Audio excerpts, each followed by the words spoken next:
Hello students, welcome to my channel English Sappy.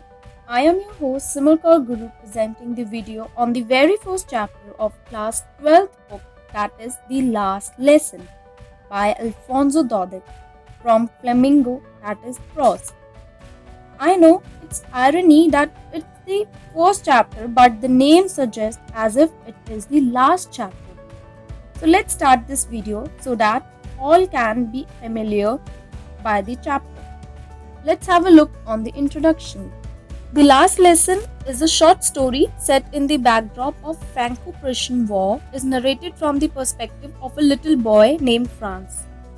The story deals with the occupation of Alsace-Lorraine in the year 1870 when Bismarck's army stormed the area and held it under the Prussian control right until World War I. The story provides us a brief yet memorable glimpse of how one's language is rooted to one's identity and what happens when there's an attempt to slowly sever the tie between a people and its language by a powerful enemy. It also highlights how language comes to the surface in times of crisis when one's identity is most threatened.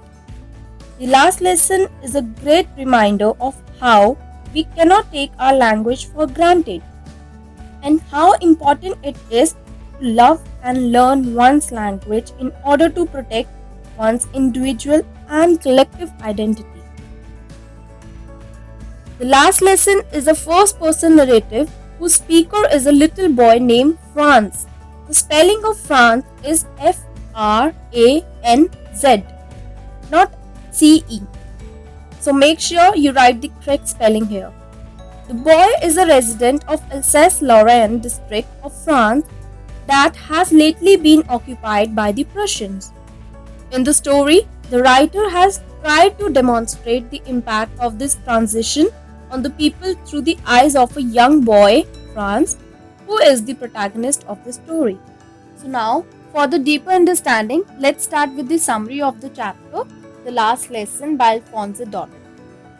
So in the very beginning of the story, there is a student named Franz who studied in a school which belongs to all ages. Like उस school में छोटे बच्चे भी जा सकते थे, बड़े भी जाते थे, हर टाइप का बंदा जाता था वहाँ पे स्कूल में. So Franz is a student who never want to go to school because he does not like the school. उसको स्कूल बिल्कुल भी पसंद नहीं था. He is very afraid of the French subject. जो फ्रांस था बहुत ही ज़्यादा डरता था फ्रेंच सब्जेक्ट को लेके because he never pays attention to that class. One day, usually जैसे स्कूल जाते हैं फ्रांस भी उठता है स्कूल जाने के लिए, but he was very late for the school that morning. In fact, he was reluctant to go to school. So क्यों स्कूल जाना उसको पसंद नहीं था because he was afraid of his teacher, of his French teacher, that is M. Hamel. So the name of the teacher is M. Hamel. उसको उस teacher से बहुत ज़्यादा डर लगता था. But why? Because he does not like the French language. So on that day also, there is the test on the class of participles. अब as you know that France को बिल्कुल भी फ्रेंच लैंग्वेज नहीं पसंद, तो उसको school जाना भी नहीं पसंद बिकॉज वहाँ पे एक टेस्ट है फ्रेंच लैंग्वेज का, that is participles. Participles chapter पे उसका टेस्ट है, but he does not want to go. The day was usually warm and bright, and Franz attracted towards the pleasant weather, chirping of birds and drilling of the Prussian soldiers. अब यहाँ पे बात आती है Prussian soldiers. Now why Prussian soldiers are there? As you all know in the introduction that I mentioned that the occupation of Alsace-Lorraine was now get under the control of Prussian because there is a war. वहाँ पे एक war हुई थी जो Prussian के under आ चुकी है and France would be defeated by them. But ultimately he go to school. He agreed. School जाने के लिए मान जाता है और स्कूल चला भी जाता है. His all plan was already destroyed. Now Franz passed the town hall. जैसे वो town hall pass करता है, he saw the number of crowd was reading on the bulletin board. Every time he enters the school and he finds the school was very chaotic, but alas, on that day, school was very quiet, and that's irony. That ironically the school was quiet. क्यों school शांत था? Because there was an order from Berlin would be coming that from now onward there is no French subject in the school. Now all you have to study the German language. As he entered the school, Franz find that M. Hamel was walking with his iron ruler under his arm. उनके पास एक iron ruler होता है. And Franz entered with blushed and frightened kind of his face. He find that teacher was very polite. M. Hamel जो वहाँ पे खड़े हैं वो बहुत ही polite है, बहुत ही शांत तरीके से खड़े हैं. As usually he was not. M. Hamel was wearing formal dress also. उन्होंने एक formal dress डाली हुई है because वो एक लास्ट डे था उनका. इसको हम लास्ट में देखेंगे क्यों लास्ट डे था. The teacher had put on his formal dress that he would only wear on the inspection or prize days. Usually वो prize days पे ऐसे कपड़े डालते थे but उन्होंने आज डाले हुए हैं. And he was shocked that villagers was also present at the back benches. Now what's this shocking news? For Franz, it was very shocking that that's the last lesson of French. Now new German teacher would take charge on the following day. इसको देखते ही, इसको सुनते ही France बहुत ज्यादा sorry feel करता है. क्यों? Because एक सडन लव उसके अंदर जाग जाता है. That sudden love emerges out for his language, that is French language, that he never pays attention to that before. Now his book appear to be his old friends. Sudden change आते हैं Franz के अंदर, वो हम देखते हैं. Now M Hamel and Franz observation. What is the M Hamel and Franz observation? Now Franz started liking his teacher and forgot all about his ruler and crankiness. वो सब भूल जाता है कि कभी टीचर उनको मारेंगे या उनको बहुत उनके ऊपर मैड हो जाएंगे. वो सब भूल जाता है. He started liking his teacher because as it was the last lesson of that day of the French language in that school. And what's the M. Hamel observation is teacher called him. So now Franz felt very ashamed that he could not even recite some words of the participles. But M. Hamel didn't scold him. उसके teacher ने उसको कुछ भी नहीं कहा. Even he remarked that the great trouble with the people of Alsace was of putting off learning till the next day. Now, in the last lesson chapter, the M. Hamel himself blamed 3 people. वो 3 लोगों को blamed करता है of not learning French language in that way. Number 1, parents. Number 2, teachers. Number 3, students themselves. So how parents are responsible? Parents are responsible in that way that parents चाहते थे कि बच्चे उनके स्कूल जाने से अच्छा फैक्ट्रीज में जाए, मिल्स में जाए, वहाँ पे जाके ब्रेड एंड बटर अर्न करे for their family. They want money to be earned. Then how teachers are responsible?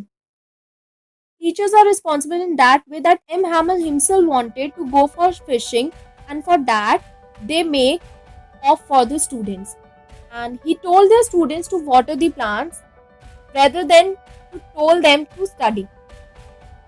And now how students are responsible? बच्चों ने कभी realize की नहीं importance French language की. They didn't even never realize that how important their mother language would be. They didn't pay attention towards French. Teachers सिर्फ 2 काम करते थे. Either a teacher will become emotional and stop delivering speech, and he loses his gesture used. There are 4 fields of learning, that is reading, writing, literature, grammar. After that, after the completing of 4 fields of learning, M. Hamel started to taught history in the last. And last में उनकी copies table पे पड़ी होती है सारे students की, and they were writing only 2 names, that is Alsace and Lorraine. The copies were kept on the decks like they were looking at the flag of France. The copies on decks look like France का flag हो जैसे वो. They were in the French earlier, but now it is in the Prussians whole. What? Alsace and Lorraine. अब वो चाहते थे कि जो फ्रांस की लैंग्वेज है वो उनके पास वापस आए, because language will open the lock of slavery. जो लैंग्वेज है वो स्लेवरी को ओपन करती है, एंड लैंग्वेज ही एक पर्सन की आइडेंटिटी है. लैंग्वेज से ही पता चलता है वो इंसान कौन सी जगह का रहने वाला है, कौन से शहर का है या कौन सी कंट्री का है. तो always respect your language. So in the last, M. Hamel taught history to the students, and just then the clock struck 12.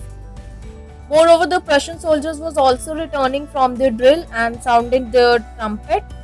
With a choked self, M. Hamel wrote "Viva la France," which means "Long live France." बहुत ही दुख भरी condition के अंदर आके M हैमल लिखते हैं "Long live France" means France तुम जिंदा रहो, and that was written on the blackboard in the large letters. And with that, leaning his head against the wall, he whispers some of the words that "School is dismissed, you may go." So here this story depicts the pathos of the whole situation about how people feel when they don't learn their own language and then losing an asset in M. Hamel. Because why M. Hamel is considered as asset?